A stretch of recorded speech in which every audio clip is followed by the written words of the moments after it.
Nós somos anônimos, e você deve entender que o governo serve apenas aos que têm dinheiro para eleger seu candidato. Todos os políticos brasileiros são subordinados aos interesses dos militares e das grandes empresas, sejam banqueiros internacionais ou que comandam o país. Mesmo os que acreditam que não. Ainda vivemos sob o controle da ditadura militar, só que de forma discreta e sem que os agentes sejam visíveis. Pedir uma intervenção militar é uma redundância. A corrupção é orquestrada pelos militares. A forma de garantir esse controle é através da fraude do sistema eleitoral, onde o povo é iludido que participa do processo de escolha. O Estado brasileiro foi construído para gerar miséria. Os políticos dentro dele existem dentro das regras que o Exército impõe desde a República Velha. Em entrevista à candidatura para a presidência, Luciana Genro do PSOL falou das práticas que seus adversários têm de roubar dinheiro público para garantir a votação de seus projetos. O PSDB foi o precursor do mensalão, com o seu correligionário e conterrâneo Eduardo Azeredo. E o PT deu continuidade a essa prática de aparelhamento do Estado que o PSDB já havia implementado durante o governo Fernando Henrique. Também foi público e notória a corrupção que ocorreu durante o processo de compra da reeleição, do mandato, da possibilidade de reeleição do então presidente Fernando Henrique Cardoso, amplamente divulgada pela mídia. Também foi público e notório o processo de corrupção nas empresas públicas que foram privatizadas, num processo que ficou conhecido como privataria tucana. Então o senhor, candidato Aécio, falando do PT, é como o sujo falando do mal lavado, porque o senhor é de um partido que tem promovido a corrupção, que tem, inclusive, se beneficiado dos financiamentos de campanha da mesma forma como o PT da candidata Dilma e o PSB da candidata Marina. As empreiteiras que fizeram o escândalo de corrupção da Petrobras são as mesmas empreiteiras que financiam a sua campanha, financiam a campanha da Dilma, financiam a campanha da Marina. As mesmas também que realizaram as obras superfaturadas da Copa, inclusive aquela que desabou lá em Belo Horizonte. E que com certeza estão lá naquelas empreiteiras os seus amigos, porque o senhor é um dos políticos que tem vinculação com esses segmentos mais parasitários da política nacional. Então, fale do PT, mas fale do seu partido também, porque o PT, lamentavelmente, cedeu para o mesmo modo de fazer política. O mensalão do PT foi iniciado no governo do PSDB. E o senhor não tem resposta para debater comigo sobre corrupção, até porque o senhor foi protagonista de um dos últimos escândalos. Antes deste da Petrobras, porque um escândalo é abafado pelo outro, o senhor foi o protagonista do escândalo do aeroporto, onde o senhor utilizou o dinheiro público para construir um aeroporto nas fazendas próximas das fazendas da sua família e inclusive entregou a chave para o seu tio. Então o senhor é tão fanático das privatizações que consegue privatizar um aeroporto e entregar para a sua própria família. E tão fanático da corrupção que consegue utilizar dinheiro público para construir um aeroporto beneficiando exclusivamente a sua família. É realmente escandaloso o que o PSDB faz no Brasil. Se é tão escandaloso e óbvio, por que as forças policiais legalmente instituídas não agem contra isso? Onde estaria um Ministério Público que investigou todo o caso da Petrobras, que verificou e comprovou que o mensalão foi realizado e ocorreu durante o governo de Fernando Henrique Cardoso? Porque a Rede Globo de televisão, assim como outras emissoras de televisão, não transmitem essa informação? Será que é porque elas são todas pertencentes às famílias de políticos que estão no poder hoje?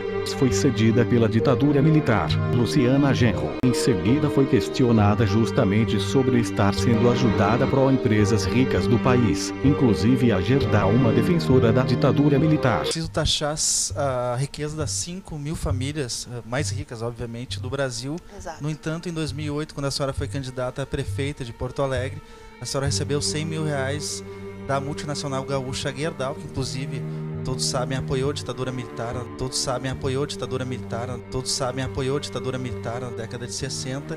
Também recebeu recursos e está recebendo da companhia Zafra, que também é uma das famílias mais ricas do Brasil. Onde é que está a distância aí entre a coerência do que se fala e do que se pratica? Acho que isso só demonstra que eu, ao contrário da Dilma, por exemplo, que recebe dinheiro dos bancos, das empreiteiras e efetivamente governa a favor desses segmentos, né? Tanto na política econômica como colocando essas empreiteiras para fazer obras na Petrobras e superfaturamento e propinas, como a gente está vendo. O fato da Gerdau ter contribuído com a minha campanha em 2008, e, aliás, eles contribuíram com 100 mil reais para todos os candidatos, só demonstra que eu, apesar de ter recebido esse dinheiro, não tenho absolutamente nenhum compromisso com essas empresas, assim como também não tenho com o Zafre, que é a única empresa que doa para o PSOL, né? Então o PSOL, por estatuto, tem uma definição de não receber dinheiro dos bancos, das empreiteiras e das multinacionais, que são as empresas que, em geral, os segmentos empresariais que mais estabelecem essa relação promíscua com os partidos e os governos, né? Vide os escândalos da Petrobras, as obras superfaturadas da Copa. As empreiteiras que participam desse processo são as mesmas que doam para Dilma, para o Aécio e para a Marina. Assim como a política que eles defendem, baseada nesse tripé macroeconômico, também é a política de interesse dos bancos. Eu não defendo a política dos ricos, muito pelo contrário, falo muito claramente que é preciso enfrentar esses interesses, taxar as grandes fortunas, taxar os milionários, taxar mais os bancos que precisam pagar mais impostos e fazer uma efetiva distribuição de renda. Temos a Marissa já... Diga. Então a senhora taxaria, se virasse presidente da República, por exemplo, a fortuna da família Gerdau, por exemplo? Sem dúvida nenhuma, a Gerdau certamente está entre as 5 mil famílias mais ricas do Brasil e seria taxada. A minha proposta é que fortunas acima de 50 milhões de reais, tá, paguem uma alíquota de 5% ao ano.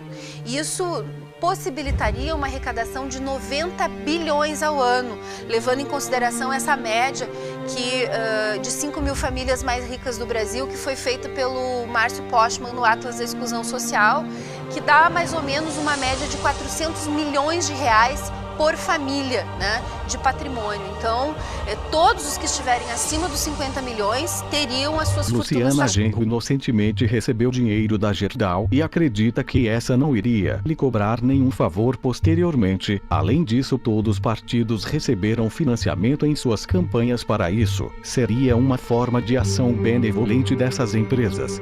Com que interesse elas estariam bancando essas eleições todas? E por que empresas que anteriormente apoiaram os militares agora financiam partidos declaradamente contra os militares?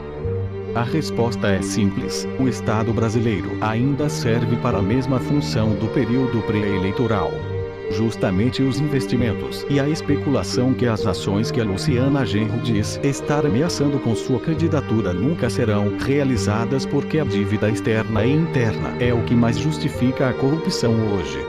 Os militares controlam um sistema de violência, com suas unidades pacificadoras nos morros e nas ruas. A violência é o único caminho que se mantém vivo, porém cada dia menos se pode manter a mentira.